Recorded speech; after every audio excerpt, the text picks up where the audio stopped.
Enquanto nós partíamos o pão e quando nós nos preparávamos para tomar do cálice, eu me lembrei de uma palavra do Senhor, pronunciada pelo apóstolo Pedro, onde ele diz assim: sabendo que não foi mediante coisas corruptíveis, como prata ou ouro, que fostes resgatados do vosso fútil procedimento que vossos pais vos legaram, mas pelo precioso sangue, como de cordeiro sem defeito e sem mácula, o sangue de Cristo. O ouro, talvez eu não esteja errado em afirmar que seja o metal mais valorizado da Terra. Os países de primeiro mundo, a sua preocupação são em terem boas reservas de ouro. Mas quando se trata do sangue de Jesus, o ouro e a prata se tornam apenas coisas. É isso que a palavra de Deus diz. Sabendo que não foi mediante coisas e coisas corruptíveis. O sangue de Jesus, esse sangue tão precioso que nos redimiu. Ó irmãos, só mesmo na eternidade para aquilatarmos, entendermos o valor daquilo que Jesus fez por nós. É por causa do sangue de Jesus que nós podemos nos achegar diante da presença do Pai. É por causa do sangue de Jesus que podemos chamá-lo de Pai. É por causa do sangue de Jesus que nós não vamos ser condenados. Nós temos uma viva esperança. Por causa do sangue de Jesus, irmãos, se prepara para aquilo que eu vou dizer. Um dia nós estaremos no céu, juntos com o nosso amado Senhor. Que sangue precioso, irmãos. Louvado e exaltado seja o nome do Senhor. Sempre que há a mesa do Senhor, um momento tão sublime, pelo menos para mim, torna a minha tarefa de compartilhar a palavra muito mais difícil. Porque, num sentido, é como se já pudéssemos ir embora, ou se não ficarmos aqui apenas nos alegrando uns nos outros e no Senhor. Mas me pediram para compartilhar, então eu faria esse esforço para compartilhar mais essa vez que me pediram para compartilhar. Ontem eu compartilhei sobre a primeira vinda do Senhor. Eu não foquei no aspecto de datas e de tempos, nada disso. Não era isso que estava e não é isso que está no meu coração. Apenas eu quero animá-los, como povo de Deus, como meus irmãos e irmãs, a não perderem isso de foco. O Senhor Jesus voltará. Agora não me pergunte quando ele voltará, eu não sei. Isso compete ao Pai, mas ele voltará. Conforme o nosso irmão Juliano disse nessa noite, nós vamos fazer isso até que. Mas um dia estaremos para sempre com o Senhor e o Senhor voltará. Então, a história da igreja, ela nos conta de novo de homens e mulheres que viveram nessa santa expectativa, esperando a vinda do Senhor. Compartilhei ontem, na primeira vinda do Senhor, como houve 3 preparações ou 3 preparativos para o nascimento de Jesus nessa terra. Eu disse para vocês como os céus se prepararam, mas também eu disse como o inferno se preparou. E finalmente eu concluí a mensagem mostrando-lhes como, graças a Deus por isso, a terra também se preparou. Mas quando eu dizia que os céus se prepararam, se você esteve aqui ontem à noite, você deve se lembrar que eu li aquela passagem quando o anjo aparece aos pastores e diz: não temais, eis que vos trago boas novas de plena alegria. É que hoje vos nasceu na cidade de Davi o Salvador, que é Cristo. E aí, de repente, diz o texto que apareceu uma multidão da milícia celestial. E esse termo milícia, stratia, significa um exército de um outro país. Provavelmente centenas ou milhares de seres celestiais que vieram testemunhar do nascimento daquele menininho ali que nasceu numa manjedoura, aparentemente indefeso. Os céus se prepararam, pois 700 anos antes, você tem Miqueias capítulo 5, versículo 2, quando ele aponta, ele diz com exatidão que aquela criança, o Emanuel, o Deus conosco, nasceria em Belém de Judá. O Antigo Testamento está repleto de profecias acerca do nascimento do Senhor Jesus. Você tem Isaías capítulo 9, versículo 6. Porque um menino nos nasceu, um filho se nos deu. Você lembra dessa profecia fantástica? Você lembra também de Isaías 53, como o Senhor é descrito ali nos mínimos detalhes? E assim, de novo, de novo. Temos Malaquias, o último livro do Antigo Testamento, falando da vinda do Senhor. Então, o céu se preparou. Mas mostrei-lhes também que a terra se preparou.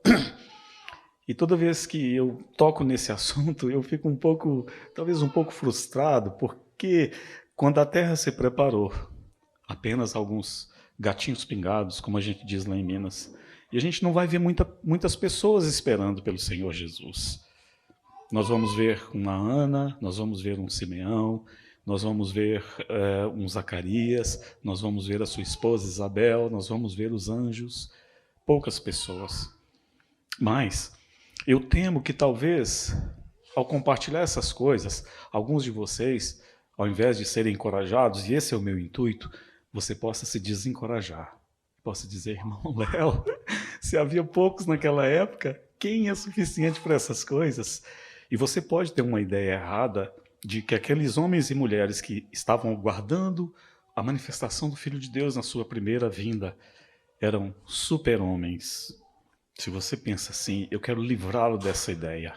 Não existe esse tipo de coisa na Bíblia, na palavra de Deus. Aqueles homens e mulheres que esperaram o Senhor, eles eram apenas e tão somente vencedores. Agora, o que é um vencedor? Um vencedor, irmãos, é aquele que não perde o foco do seu amado Senhor. É aquele que tem os seus olhos postos no seu Senhor.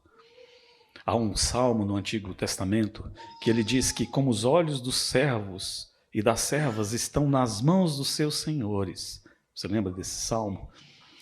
No Antigo Testamento, o que ele está dizendo ali é que quando alguém abastado, ele dava uma festa e ele recebia muitos convidados, geralmente a festa ia ser numa altura dessa aqui, num tablado desse. E num plano inferior, os servos ficavam lá. Então, havia entre o dono da casa e os seus servos sinais pré-combinados. Então, quando eu estava aqui conversando, entretendo os meus convidados, e de repente faltava vinho no copo da Ruth, não seria de bom tom se eu chamasse o meu escravo, Esdras, está faltando vinho aqui para Ruth. Então havia um sinal entre eu e o meu escravo, Esdras, e eu simplesmente fazia assim. Ele imediatamente, ele sabia o que eu estava querendo dizer. E aí ele chegava e servia a Ruth. E aí o Juliano, ele acabou de comer a última empada. E eu precisava que colocasse mais salgado na mão dele. Aí eu fazia assim, desse jeito. E imediatamente ele vinha servi-lo.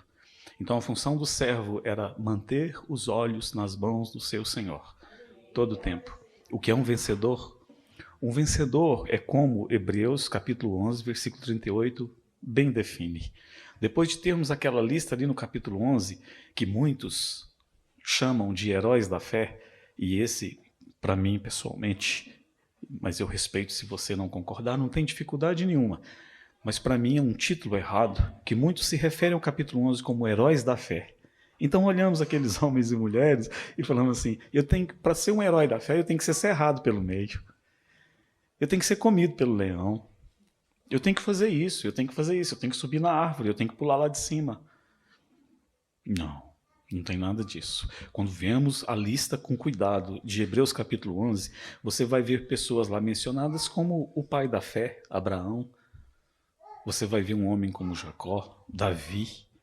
Você vai ver Moisés. E com todo o respeito que um dia eu verei esses homens, mas você se lembra ali em Gênesis capítulo 20, o que o pai da fé, Abraão, ele fez? Ele está peregrinando com a sua esposa Sara, numa região chamada Gerar, e o rei dali é um homem chamado Abimeleque. E a esposa de Abraão era uma mulher muito bonita, porque o rei a cobiçou. E disse, nossa, ela é tão bonita.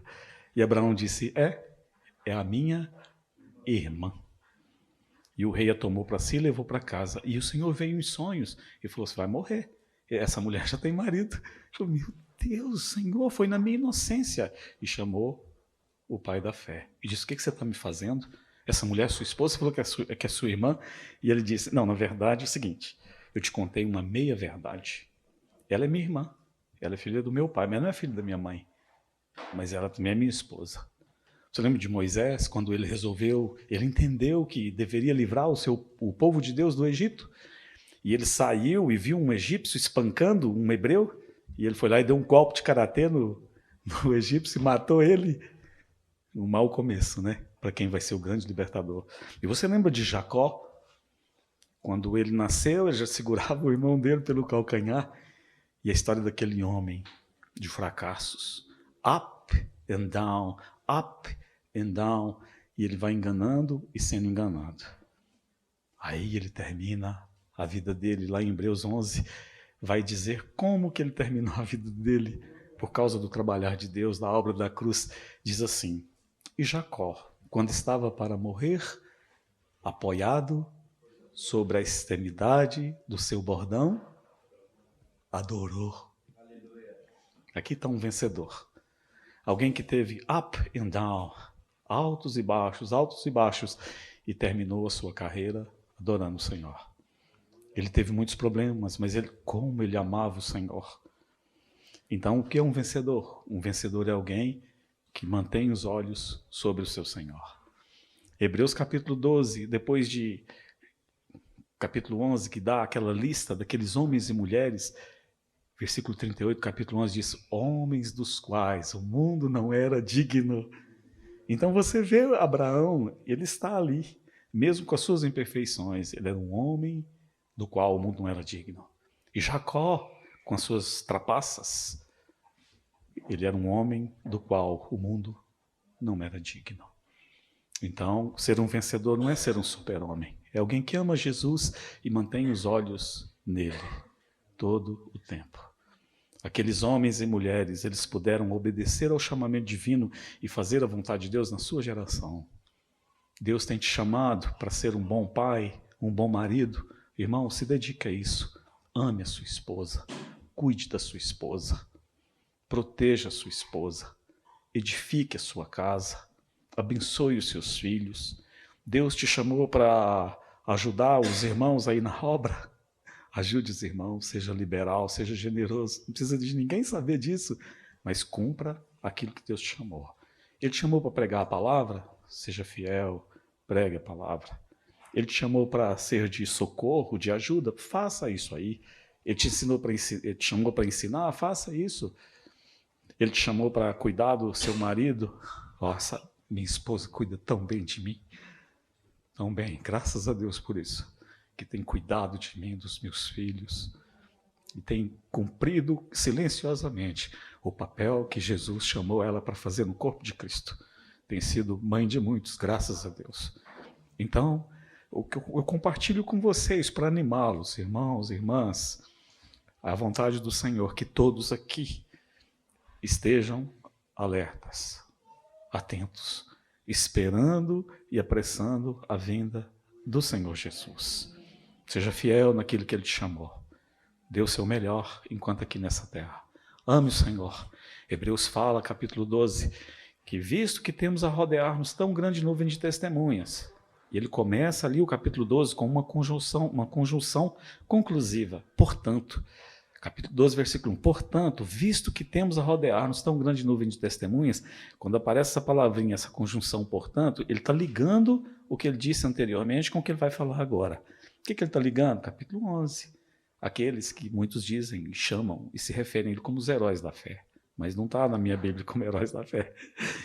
Então ele diz, por causa deles, tenha eles como uma nuvem de testemunhas que correram sua carreira e agora estão sentados na arquibancada assistindo a nossa corrida. Visto que temos rodeado tão grande nuvem de testemunhas, desembaraçando de todo o peso e do pecado que tenazmente nos assedia, corramos com perseverança a carreira que nos está proposta. Irmãos, é uma corrida longa. Ali aponta para uma corrida de maratona. 42 quilômetros, 185 metros. Muitos não chegam. Precisa exercitar-se de muito treinamento para conseguir terminar uma maratona. E esses corredores aí, principalmente os senegaleses e os quenianos, né, que não deixam a gente ganhar nada aqui na São Silvestre, eles dão a vida por isso. A vida deles é treinar comendo, comer treinando, dormem treinando, acorda treinando. Eles dão a vida por causa disso. Eles se esforçam, eles têm disciplina, eles têm dieta, eles têm tudo. Eles têm todo um cuidado. A Nike, a Reebok, essas marcas famosas, elas têm departamentos apenas para desenvolverem tênis para esses corredores de longa distância. Um tênis aí custa, um tênis de corrida provavelmente ele vai pesar 250 gramas. Já pensou? Não levam nenhum peso. Então eles se esforçam, eles se dedicam, eles se esmeram. Agora, a nossa carreira ela tem um aspecto diferente. Irmãos, embora ela seja muito difícil, apenas uma coisa que o Senhor requer. Ele diz que para nós vencermos a nossa carreira, nós devemos olhar firmemente para Jesus. Lembra? Ele fala, corramos a nossa carreira olhando firmemente para Jesus. Essa palavra ali, olhando, né, no original, ela pode significar 3 coisas. É tão bonita essa palavra, eu quero te contar essa noite, porque eu desejo que você esteja pronto, esperando a vinda do Senhor, olhando para Jesus. Então, um dos significados dessa palavra, e, irmãos, me permitam citar a minha esposa, mas é ela que eu tenho que citar, eu não tenho outra, eu tenho que citá-la. Estamos juntos há 40 anos, não é, Sueli? Esse olhar, olhando para Jesus, é aquele olhar de 2 enamorados. Quando você conheceu a sua esposa, e aí você leva ela para tomar uma soda, um sorvete. Aí você chega, uma taça só, 2 canudinhos. Um canudinho de lá, outro de cá. E você fica daqui no seu, e ela de lá no dela, e você fica olhando para ela o tempo todo. É um olhar fixo, um olhar de 2 enamorados. Esse olhando para Jesus significa também aqueles 2 lutadores de boxe. Já viu uma luta de boxe? O juiz chama, fica no meio, eles vêm, ficam aqui, e o juiz no meio. Aí o juiz vai dar as regras. Lembra disso? Você já viu isso? Você já viu algum boxeador, e quando eles estão ali e o juiz está falando as regras, ele fica aqui arrumando a unha, ele passando aqui no cabelo, ele arrumando o calção, você já viu isso? Como é que ele fica? Ele encara o seu oponente e fica o tempo todo encarando. É esse. Olhando para Jesus é esse. Encarando Jesus. Não tira os olhos dele. E finalmente um terceiro significado. É o arquiteto, o engenheiro. Ele vai fazer uma planta. E ele tem a sua prancheta, ele tem o seu projeto, ele pega a sua caneta, sua régua. E ele põe a mão aqui e se debruça sobre aquela planta nos seus mínimos detalhes. E ele fica ali escrevendo, lendo, anotando. Ele não tira os olhos daquela planta. Não tiremos os olhos de Jesus. Se mantivermos os olhos fixos nele, irmãos, nós estaremos prontos na vinda dele. Isso não é complicado. Isso é complicado? Não, isso é muito simples. Como o Senhor, bastante simples. Então, nessa noite, eu quero compartilhar algo com você, também com o intuito de encorajá-los. Foi para isso que eu vim aqui. Eu vim de Londrina aqui, exatamente, é isso que pesa no meu coração, encorajá-los. O povo de Deus precisa tanto de encorajamento, e eu quero encorajá-los nessa noite a prosseguir, mostrando-lhes algo no Antigo Testamento que vamos aplicar para a nossa vida cristã. E eu espero que você entenderá com clareza, depois que nós compartilharmos, ficará bastante claro para você. Abra comigo em Êxodo capítulo 36. Êxodo 36.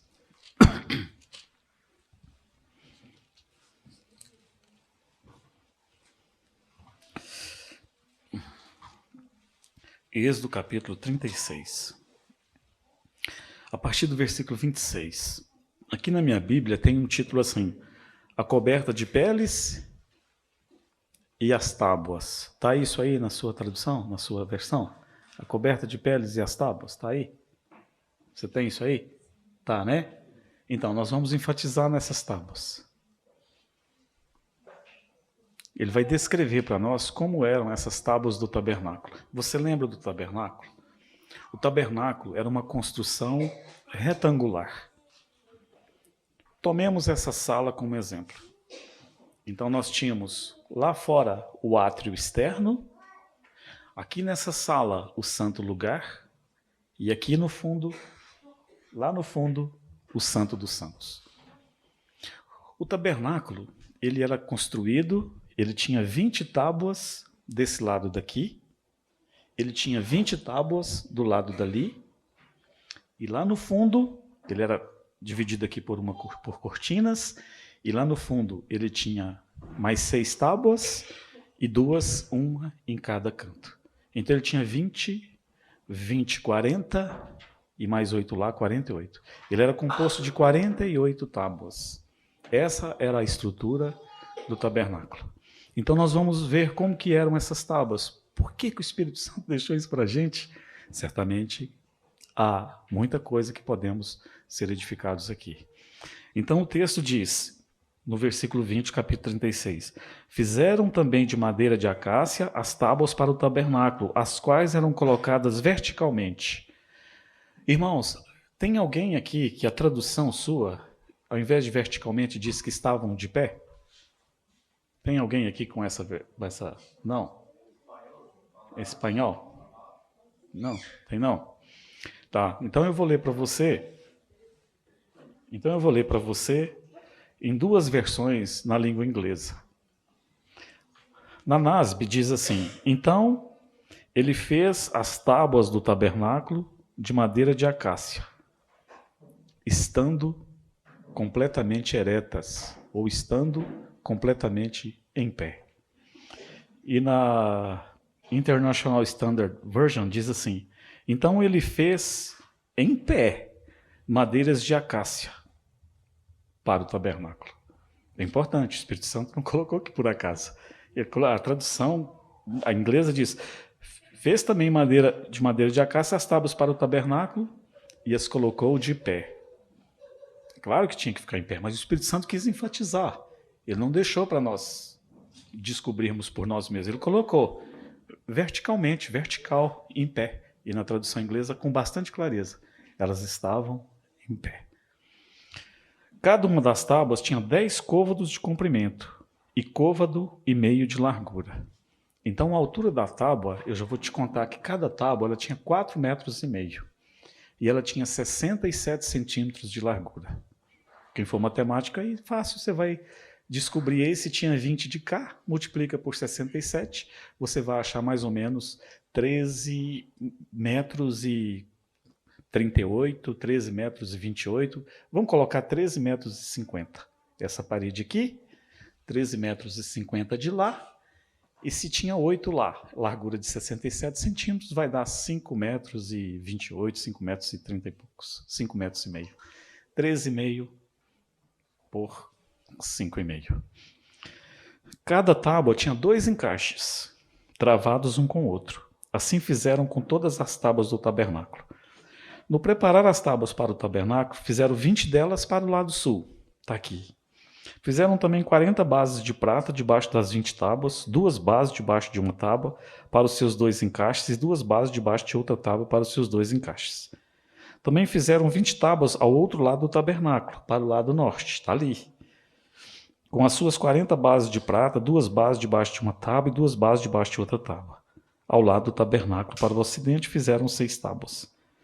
Fizeram também 2 tábuas para os cantos do tabernáculo de ambos os lados. Versículo 30. Assim eram as 8 tábuas lá no fundo, com as suas bases de prata, 16 pratas, 2 bases debaixo de uma tábua e 2 debaixo de outra tábua. Fizeram também travessas de madeira de acácia, 5 para as tábuas de um lado do tabernáculo, 5 para as tábuas do outro lado do tabernáculo e 5 para as tábuas do tabernáculo ao lado posterior, que olha para o ocidente. Irmãos, tinham 20 tábuas em pé aqui, de 67 centímetros cada uma. Elas eram colocadas juntas, todas em pé. Elas tinham 4,5 metros. Eles dividiram e colocaram argolas para passarem travessas, para darem sustentação, sustentabilidade e coesão a essas tábuas. Então você vai ver ali as tábuas, você vai ver lá em cima uma travessa, outra e outra. Da mesma maneira de lá e da mesma maneira lá atrás. A travessa do meio, 33, passava ao meio das tábuas, de uma extremidade à outra. Cobriram de ouro as tábuas e de ouro fizeram as suas argolas, pelas quais passavam as travessas, e cobriram também de ouro as travessas. O tabernáculo, se eu perguntar para vocês o que era o tabernáculo, você vai responder assim: era a casa de Deus. Alguém aqui já leu um livretinho daquelas distribuições de literatura de Portugal, chamada Casa de Deus, pequenininho? Muito bonito. Na década de 90 a gente conseguiu isso, que ele traz maquetes pequenas, miniaturizadas do tabernáculo e explicativo, muito interessante. Então o tabernáculo, ele era o quê? Ele era a casa de Deus. Lá em João capítulo 1 diz que o verbo se fez carne e... Então, mas no original a palavra ali é tabernaculou entre nós. Tabernaculou é a palavra. Então o tabernáculo era a casa de Deus. Deus ordenou que Moisés fizesse um tabernáculo, deu-lhe instruções precisas para que pudesse habitar no meio do seu povo. Sempre esteve no coração de Deus habitar no meio do seu povo. Isaías, como eu vos disse, capítulo 9, ele tem uma profecia fantástica acerca do Senhor. Ele diz que aquele menino, ele se chamaria Emanuel, que quer dizer Deus conosco. Então o tabernáculo é a casa de Deus. Agora, quando nós vamos para o Novo Testamento, 1 Timóteo capítulo 3, versículo 15, Paulo diz assim: escrevo-te estas coisas esperando ir ver-te em breve, para que, se eu tardar, fique ciente de como você deve proceder na casa de Deus. A igreja, que é a coluna e o baluarte da verdade. Então, no Novo Testamento, nós temos a igreja, a casa de Deus no Novo Testamento, chamado de a igreja. Agora, Hebreus diz que nós somos a casa de Deus, nós somos a habitação do Espírito Santo. É a mesma coisa. A igreja é a casa de Deus, de uma maneira coletiva. E nós somos a habitação do Espírito Santo. Graças a Deus por isso. Então, o tabernáculo, ele era constituído, na sua essência, na sua estrutura, de tábuas. Ele era feito de tábuas. Quando você ia, e ele era uma construção móvel, chegava uma época, Andressa, que era a época de mudar. Finis, tem que mudar. Ficou aqui 4 meses aqui, agora, Deus falava, agora tem que mudar. Vão para outro lugar que eu vos mostrarei. De noite, uma coluna de fogo. De dia, uma coluna de nuvem. Que Deus amoroso, não é? Que o sol escaldando de dia vem uma nuvem para fazer uma sombra. E à noite, aquele sol, temperaturas abaixo de zero, uma coluna de fogo. Deus amoroso, não é? Que preocupa nos mínimos detalhes com o seu povo. Então, é hora de mudar. Vamos desmanchar o tabernáculo. Vamos guardá-lo, colocá-lo nas carroças e vamos levar para o próximo acampamento. Então imagine comigo, pense comigo, me acompanhe, vamos desmanchar o tabernáculo. Tirava uma cortina, dobrava com todo cuidado, guardava. Tirava outra cortina, mais uma e finalmente a última. Ia tirando as coisas daquele tabernáculo. E quando terminasse de tirar as coisas que cobriam aquele tabernáculo, o que você veria era um esqueleto de tábuas. Todo aquele tabernáculo consistia de tábuas que estavam sempre em pé. 20 de cá, 20 de lá, 8 no fundo. Você lembra do tabernáculo como lá fora, no átrio externo, tinha o altar e a pia.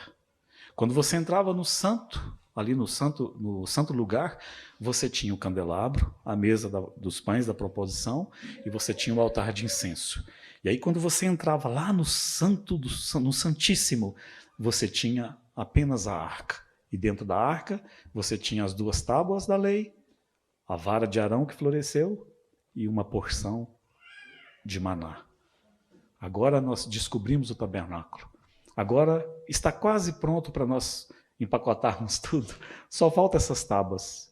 E nós vamos desmanchar o tabernáculo todo e vamos levar para outro lugar. Então, a primeira coisa que eles iam fazer, eles iam tirar essas travessas, essas 5 travessas. Tirava uma, tirava outra, tirava 3, tirava 4, tirava 5. E quando eles tiravam essas travessas, mesmo assim as tábuas permaneciam de pé. Então agora eles vão começar a tirar as tábuas uma a uma. Tirava a primeira, a segunda, a terceira, e ele ia rodando toda aquela estrutura, uma por uma. Mas quando ele chegava na última, aquela última ainda estava de pé. Por isso o Espírito Santo disse: tábuas que estarão sempre de pé, tábuas que serão colocadas verticalmente. Mas qual o segredo dessas tábuas? Por que elas não caíam? Eu vou te contar daqui a pouquinho.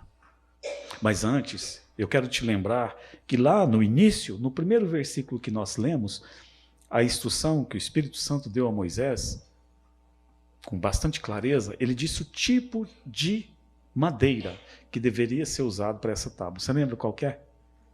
A acácia. Você sabe alguma coisa da acácia? Como que é a árvore de acácia? Se eu te falar assim, eu quero te abençoar, irmão. Juliana, eu quero te abençoar. Eu quero te dar... Juliana, estou brincando, tá? Não me cobra depois.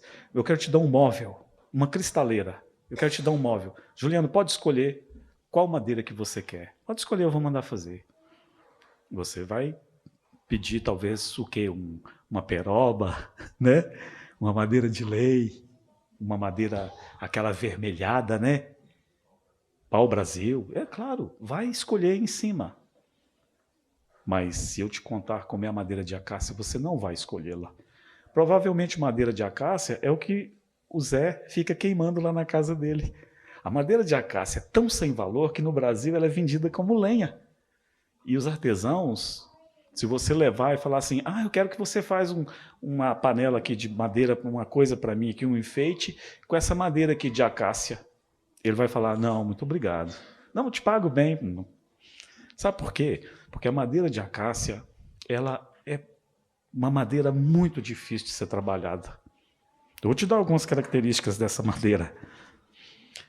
Aliás, a madeira de acácia aparece mais ou menos 28 vezes no Novo Testamento. As características dessa árvore é que ela não tem valor comercial, vale nada. Vale nada.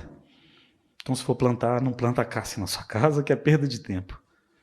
Essa madeira, ela é pesada, ela é dura, ela é difícil de lixar. Ela é muito difícil de lixar.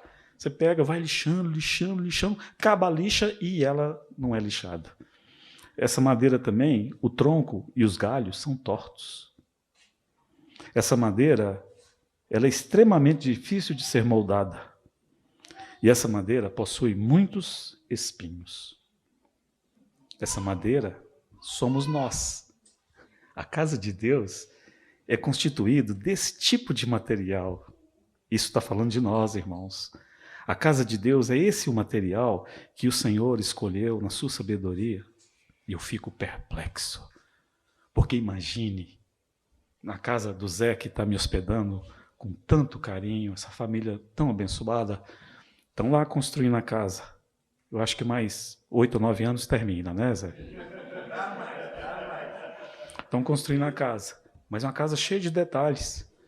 Você chega à porta, aquela porta pode passar 20 de uma vez, aí tem aquela escada, aí lá em cima, aí abre uma porta, tem um lugar assim aberto, enfim, agora vai desmanchar lá no fundo, né? Daqui uns anos.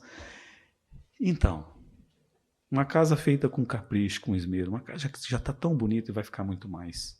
É uma casa deles, uma casa que... Agora nós vamos fazer a casa para o rei. O rei, ele vem e nos dá essa incumbência. Éder, me faz uma casa. Constrói uma casa para mim que eu quero habitar nessa casa. O Éder vai falar, se o Éder falar, e o que é que eu compro? É uma casa para mim, sou o rei. Fique à vontade, compre e manda a conta. O que é que você compraria? O que é que você compraria? Compraria do bom e do melhor, não é? O cimento teria que ser o Votorantim. Não compra qualquer areia, que tem umas aí que... E o tijolo, vamos escolher a melhor olaria. E o pedreiro, o pedreiro. Vamos dar uma atenção toda especial nesse pedreiro e esse mestre de obras. E as maçanetas dessas portas.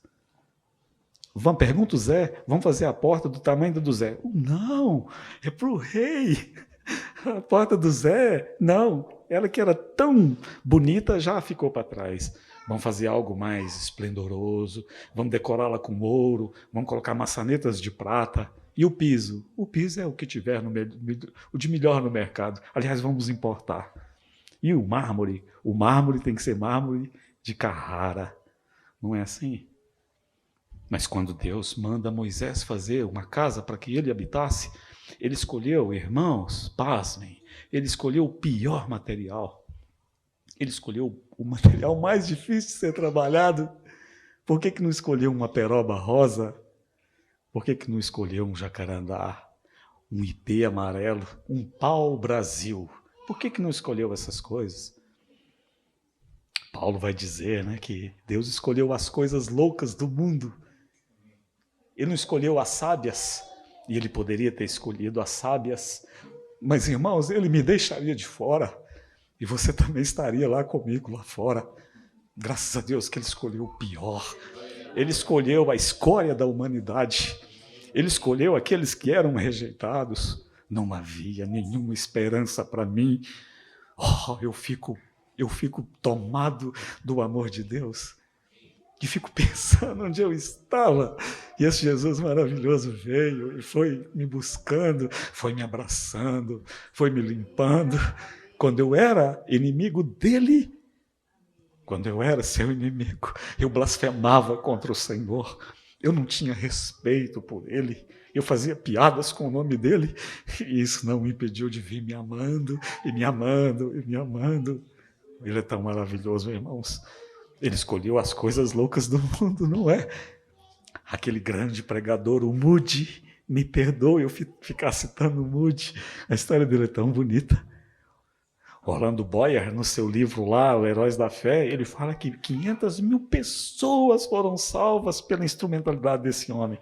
Ele amava Jesus, irmãos. Ele amava o Senhor.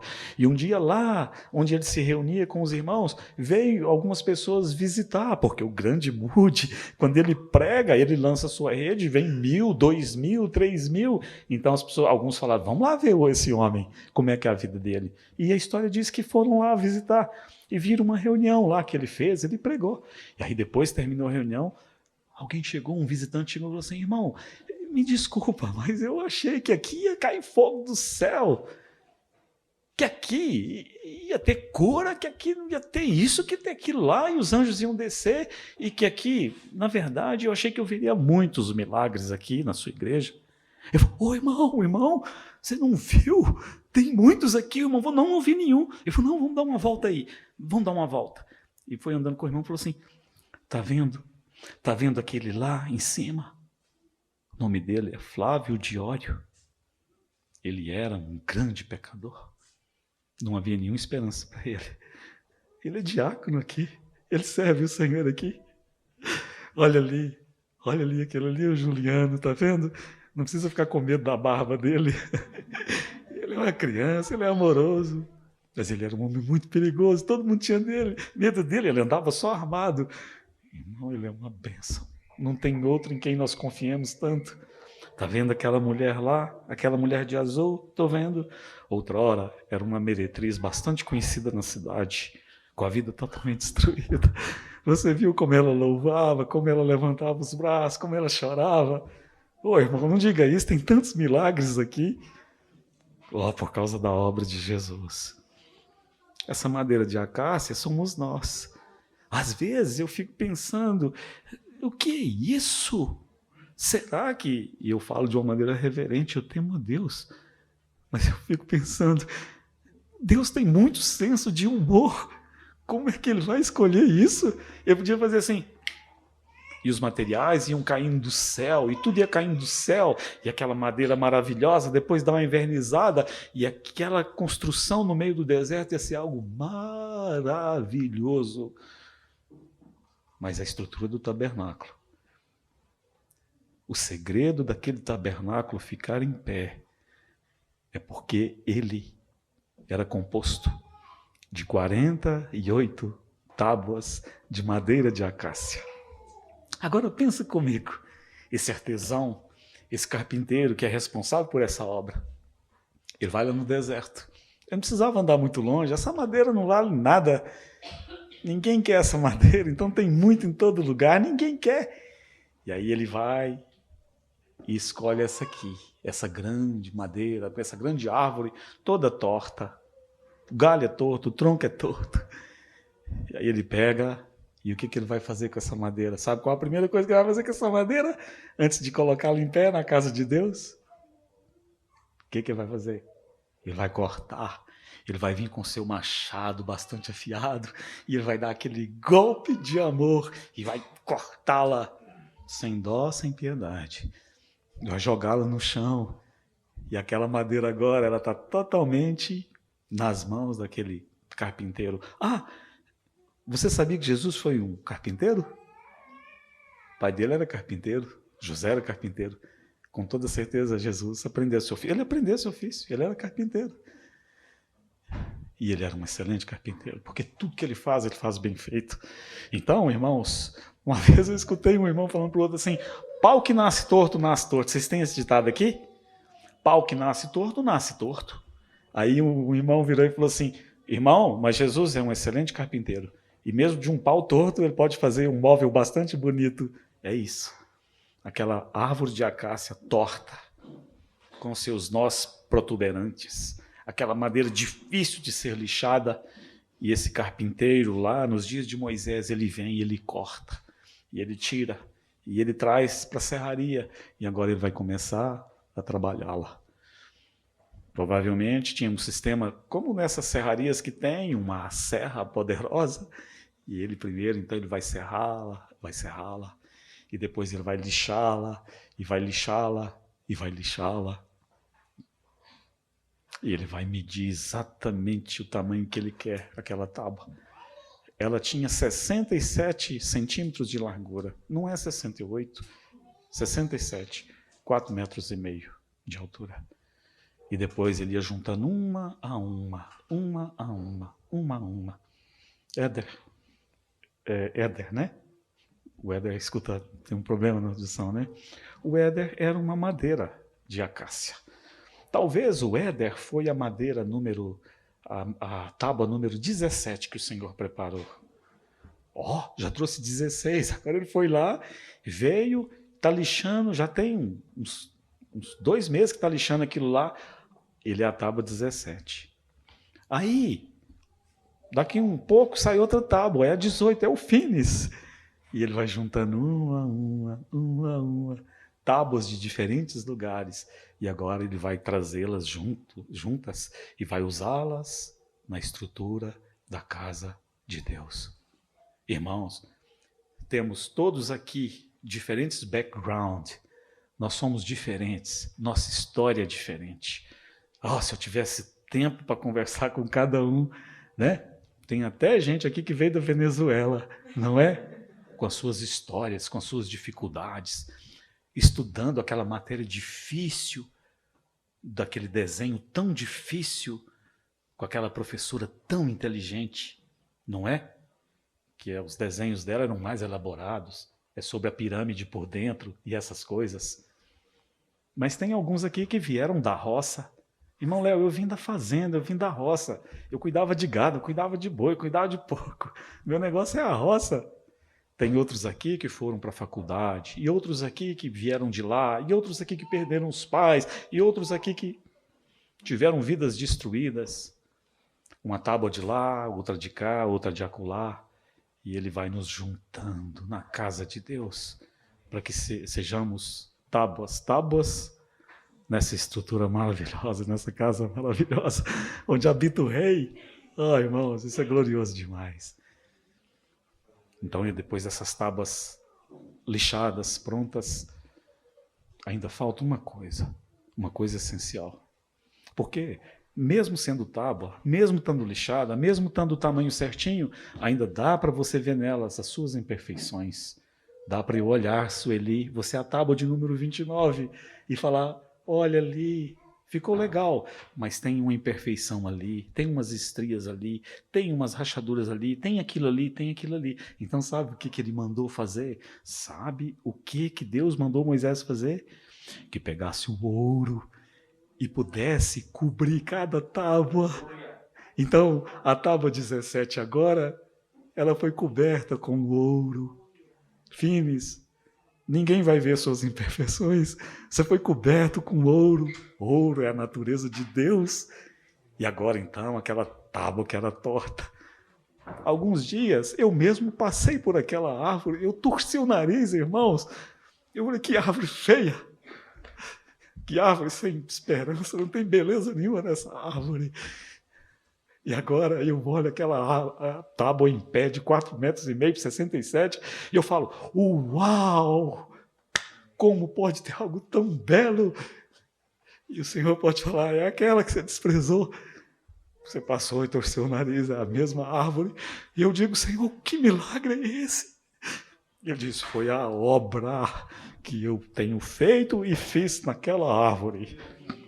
É a minha obra, é a vida do meu filho que eu coloquei ali.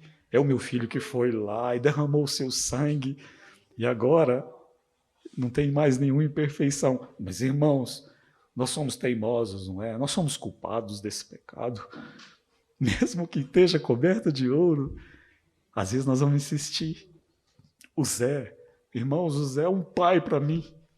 Mas o Zé, ele dorme até mais tarde. Eu tinha que dizer isso.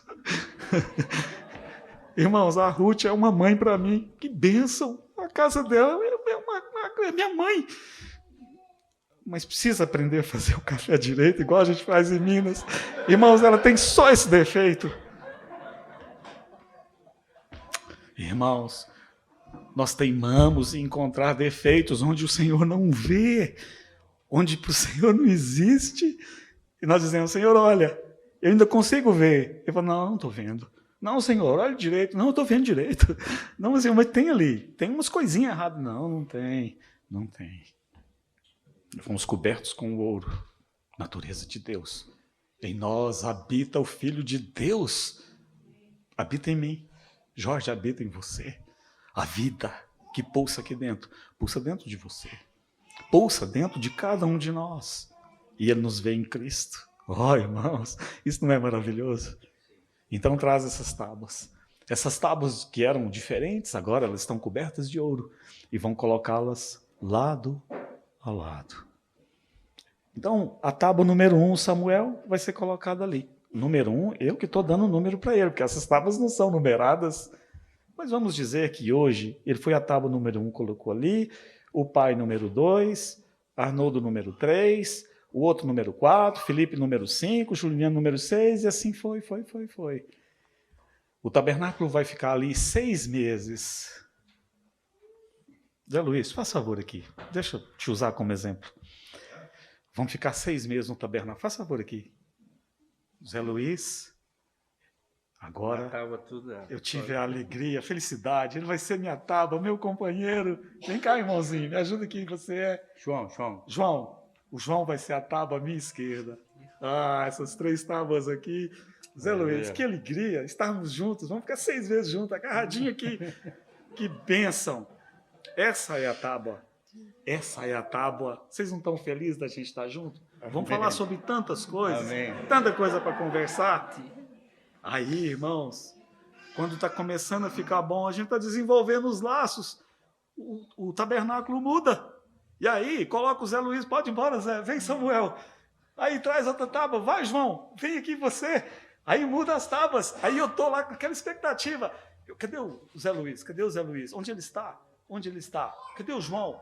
Aí trouxeram a Ana, né? Trouxeram a Ana e o Samuel para o meu lado. E eu já olho assim e falo, isso não vai dar certo, irmãos. Por que mudou? Eu quero o Zé Luiz. O Zé Luiz é que me entende. Cadê o João? João, me socorre. Samuel, você quer falar alguma coisa? Não. Tá, então é bom assim mesmo. Vocês percebem? Não é assim na igreja. Nós não temos as nossas preferências. As tábuas não são numeradas. Obrigado, irmãos. As tábuas não são numeradas. Se fossem numeradas, nós escolheríamos a nossa posição e ficaríamos sempre na nossa zona de conforto. Cada dia é uma coisa diferente. Hoje é o Samuel, amanhã é o Zé Luiz. Amanhã é o Flávio, que vai ficar do meu lado. Então, assim, nós vamos sendo arranjados na casa de Deus. Tábuas. mas tábuas que precisam estar sempre em pé. Você quer aguardar a volta do Senhor?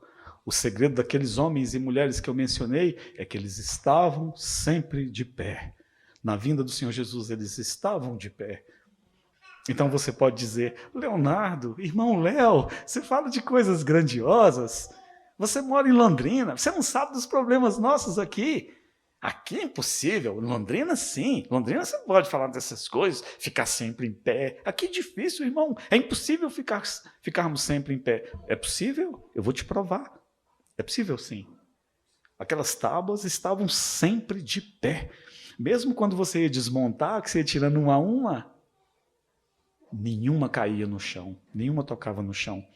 Aquelas barras, alguém poderia falar assim, dava sustentabilidade, aquelas tábuas eram aquelas 5 travessas, aquelas 5 barras, que fala dos nossos relacionamentos no corpo de Cristo. Mas não era. Quando tirava as barras, elas ainda estavam de pé.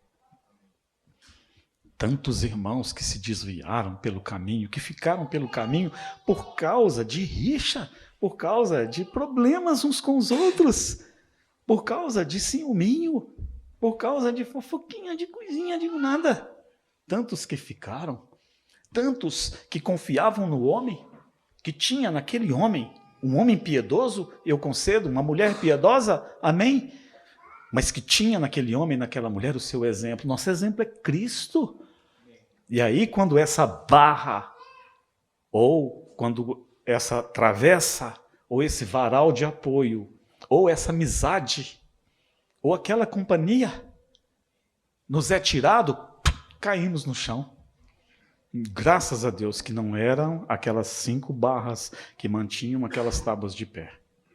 Porque se forem os relacionamentos que vão nos manter de pé, não há nenhuma esperança para nós. Não tem esperança. Tire os olhos dos outros, tire os olhos do mundo, tire os olhos dos irmãos, paremos de olhar para os irmãos, de ver defeitos onde não tem defeito. Irmão Léo, você está brincando?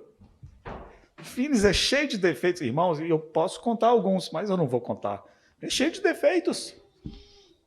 Não. Se eu for para o Senhor e for falar do Finis, ele vai falar, não estou vendo isso. Senhor, olha direito. Não. Estou vendo o ouro. Estou vendo a obra. Estou vendo a obra do meu filho. Estou vendo o que meu filho fez por ele. Eu estou vendo onde um jovem desse poderia estar. E onde esse jovem está hoje, servindo o Senhor, amando o Senhor. Irmãos, se olharmos uns para os outros, há boas probabilidades de nós naufragarmos na fé. Os nossos relacionamentos no Senhor, uns com os outros, é maravilhoso, mas não dependemos disso. Quando ia tirando a primeira, a segunda, a terceira, a quarta, a quinta, a 47ª, sobrou só uma. Aquela tábua estava absolutamente sozinha.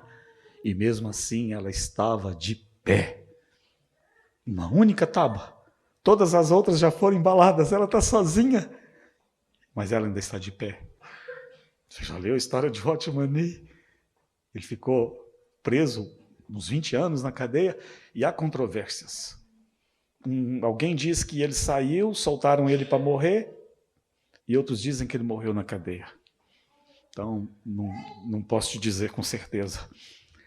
Mas uma das últimas cartas dele na prisão, e isso está lá na biografia dele, escrita pelo Angus Near.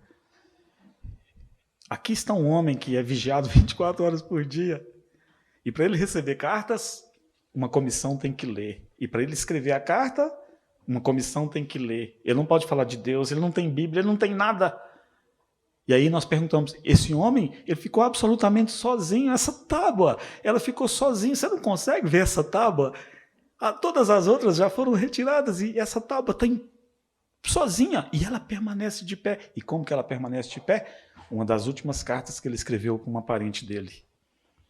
Ele foi escrever na carta, e lá no meio da carta, ele usou umas palavras, um joguinho de palavras. Ele colocou uma aqui, colocou outra ali, colocou outra lá, colocou outra lá, para que não passasse pela censura. E graças a Deus que alguém viu isso, os parentes viram isso. Essa carta está lá, parte dela publicada no livro. E ele vai falando de coisas, ele vai falando de coisas desse mundo. Ele não podia falar de Jesus, não pode falar de Deus, não pode falar de comunhão. Ele não pode falar como é que ele está. Se o comunismo é bom, se o comunismo é ruim. E aí ele fez esse jogo e ninguém percebeu e a carta passou. Sabe o que ele colocou lá em código?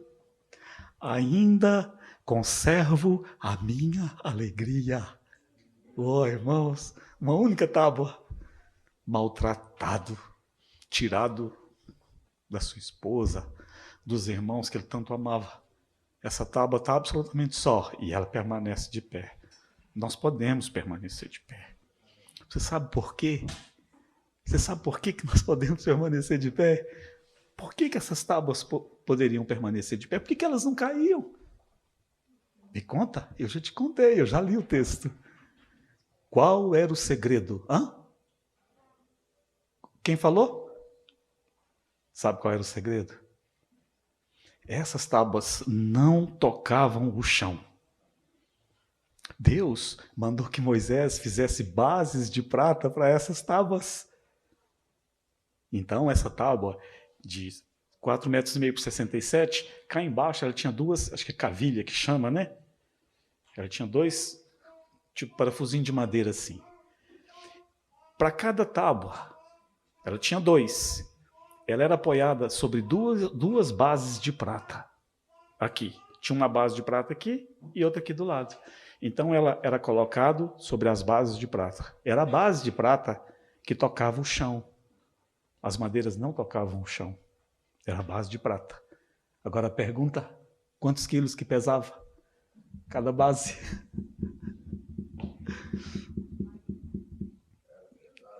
Quem falou 40? Alguém falou 40? Há controvérsias. Eu vou ficar com 34 quilos e 200 gramas. Mas também eu poderia te falar que pesava 40 quilos e não estaria errado. Ou posso ir mais além e dizer que pesava 45, porque naquela época tinham 3 pesos diferentes para talento.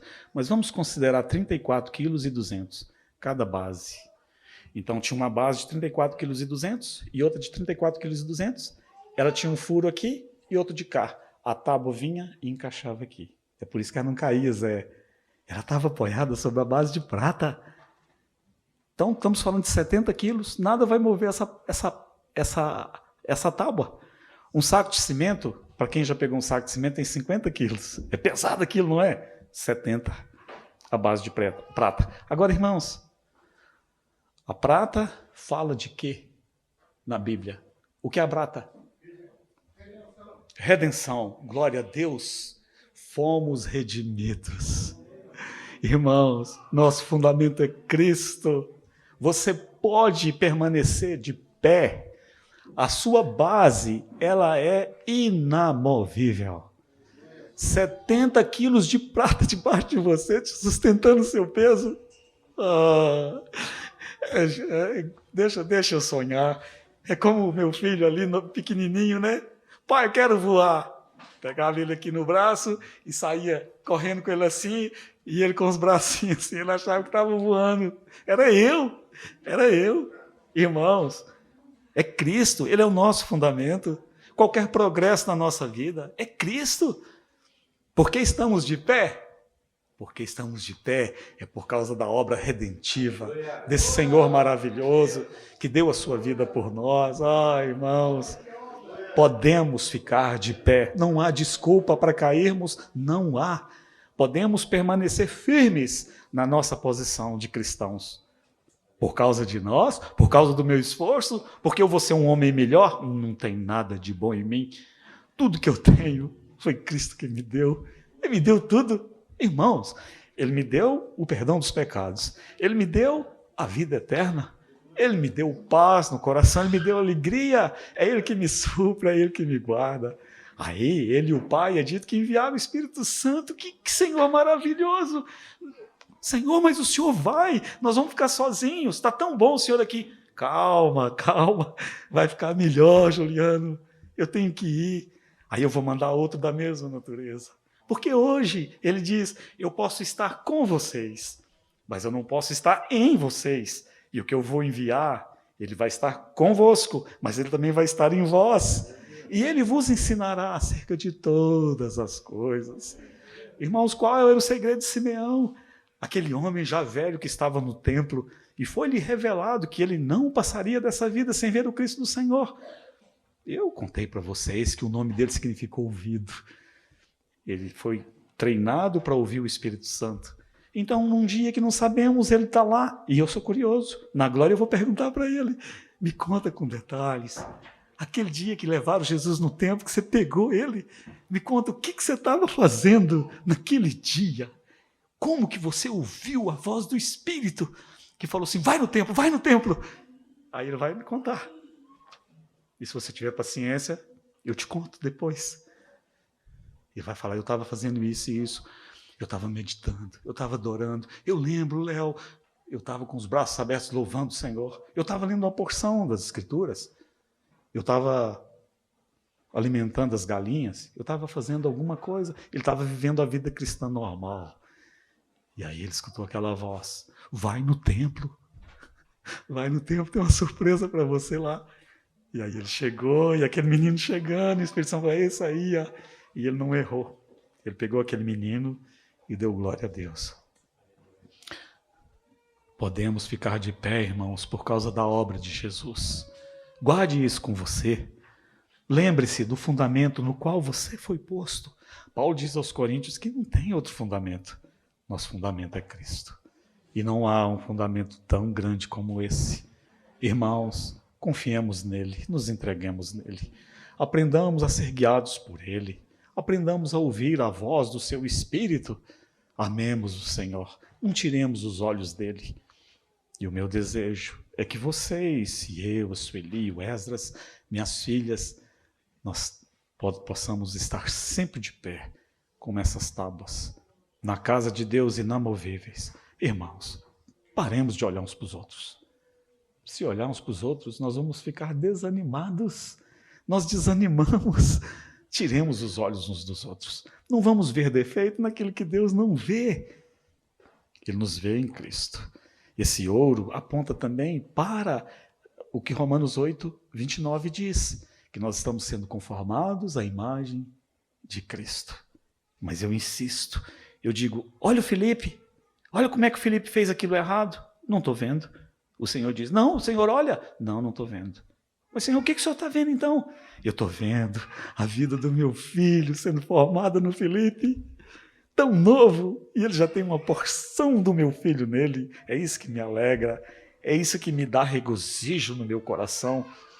Ver a irmã Ivone, que talvez seja a que mais tem seguido o Senhor aqui em anos, e graças a Deus está firme na fé. Isso não te anima? Olhemos, se vamos olhar para coisa boa. Vamos olhar para as coisas que podem nos encher de esperança. Tábuas tortas, galho torto, tábua dura, tábua que ninguém queria, tábua que vende para lenha, tábua que ninguém quer perder o seu tempo. E esse carpinteiro maravilhoso veio e falou, não, eu vou consertar essa tábua, deixa comigo, eu dou conta. Mas, Senhor, é trabalhoso demais. É trabalhoso, é perda de tempo, não tem esperança naquele ali, claro que tem. Espera, tem um pouquinho de paciência, você vai ver no que é que ele vai ser transformado. Senhor, ele é ouro puro. Senhor, que tábua maravilhosa, viu? É aquele lá, ó. Louvado seja o Senhor por toda a sua bondade.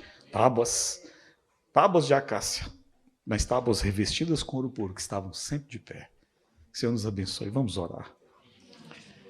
Senhor, te louvamos pelo teu grande amor.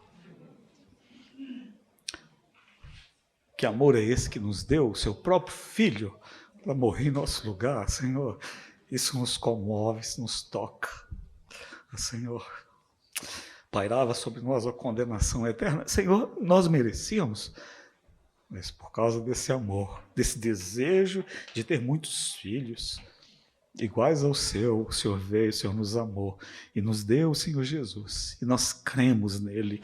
Declaramos nessa noite que ele, o Senhor Jesus Cristo, é o nosso Senhor, ele é o nosso Salvador, e como anelamos continuar a ser formados na imagem dele. Te louvamos, o Senhor transformou a nossa vida, Jesus.